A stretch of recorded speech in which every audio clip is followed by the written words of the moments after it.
Linda P. from Tallahassee, Florida asks, can you give me a best prediction as to when the recession will be over?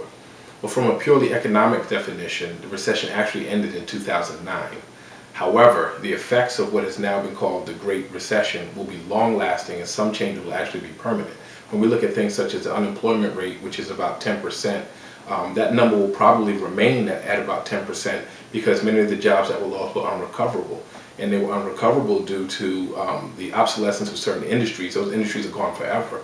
Also, when we look at the industries that are remaining, many of them are outsourcing for cheaper labor, and many of them are automating. And so there will be a large gap in the unemployment rate for a long time. When we look at things like home values are going to continue to decline despite the programs that were put in place by the government to stop foreclosures, because we're having record numbers of foreclosures every single year. When we look at the ways in which people traditionally created wealth and income, it all has to be reevaluated. People need to start doing things a little differently now, whether you're talking about job income, whether you're talking about retirement portfolios, home values. There's no longer a situation where you can continue to do business as usual and still make money. Sandra from Santa Clara, California asks, I've been struggling to make minimum payments on my credit cards so I can preserve my credit rating. I can't afford to pay all of my credit cards and still pay all of my other bills. What should I do? Unfortunately, this is a question that I'm hearing much more frequently, and one of the things that you really need to consider is whether or not you need to preserve your credit rating. If you are choosing to extend your credit, get a mortgage, or get some type of loan, then your credit score is very important. When we're in a situation like we are today, where banks are not lending, it's hard to get a mortgage, it's hard to get extended credit, then one thing you should consider is strategic default. And strategic default is the conscious choice not to pay that bill. And it doesn't mean you never pay it. It means that you're not paying it right now to buy yourself time.